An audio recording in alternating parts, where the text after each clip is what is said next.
नमस्कार, वंदे मातरम, जय हिंद। 5 मिनट के शो के अंदर आप लोगों का हार्दिक स्वागत, नंदन अभिनंदन इस्तकबाल करता हूं मैं ओएस मिश्रा। जी हां, ये दो आकृतियां जो आपके सामने दिख रही हैं, इसमें कुल वर्ग और कुल आयत की गणना करनी है।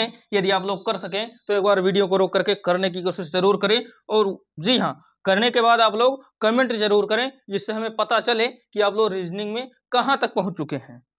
चलिए फिर, यदि हम बात करें इन आकृतियों की, तो हम लोगों ने अभी कुछ इस प्रकार की आकृतियां देखी थी। हमने कहा था ये आकृति बेहद इंपॉर्टेंट होने वाली है।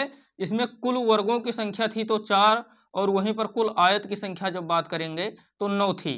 जी हाँ, अब हम लोग जान चुके हैं इस अंदर वाली यदि हम बात करें कुल वर्गों की, कुल वर्ग, यदि हम बात करें कुल वर्ग की, तो हम लोग जान चुके हैं कि अंदर वाले में 5 वर्ग बनने वाले हैं, वहीं पर इस बाहर वाले में भी 5 वर्ग बनने वाले हैं। तो जब हम 5 और 5 को जोड़ देंगे तो हमारे कुल वर्गों की संख्या 10 आ जाएगी। वहीं पर यदि हम बात करें कुल आयत की, तो हम लोगों ने इस प्रकार की आकृति देखी थी जिसमें 9 आयत बने थे। तो वहीं पर अंदर वाले में 9 और बाहर वाले में 9 आ गए, कुल आयत 9 और प्लस 9। कहने का मतलब 18 आयत। कहने का मतलब हमारा ये हुआ कि जब हमने दो वर्गों को कुछ इस प्रकार से जोड़ा तो हमारे बने 10 आयत। तो हम 5 और 5 को जोड़ ना करके, बल्कि इनको यदि हम 2 से गुणा कर दें 5 को, तो भी हमारा आ जाएगा 10। वहीं पर 9 और 9 को जोड़ ना करके 2 से गुणा कर दें तो भी हमारा आ जाएगा 18, क्योंकि यहाँ पर 2 आयतों की बात की गई है, अगले में कई। तो अगले में जब हम कुल वर्ग की बात करेंगे, जी हाँ, जब हम कुल वर्ग की बात करेंगे तो हम केवल इन आयतों या इन वर्गों की संख्या को गिन लेंगे। 1 2 3 4 5 6।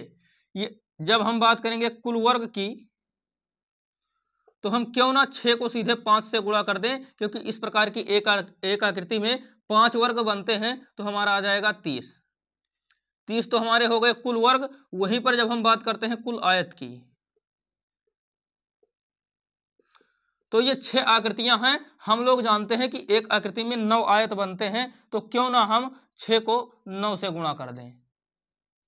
यहां पर हो गए 54 आयत। जी हाँ, हमने ट्रिक ये देखा कि एक में हमने देखा 5 वर्ग बनते हैं तो 2 में 10 बन जाएंगे। वहीं पर एक में जब 9 आयत बनते हैं तो 2 में 18 बन जाएंगे। वही काम हमने यहां पर किया। एक वर्ग में 5 वर्ग बनते हैं, या एक आकृति में 5 वर्ग बनते हैं, तो 6 आकृति में कितने वर्ग बन जाएंगे?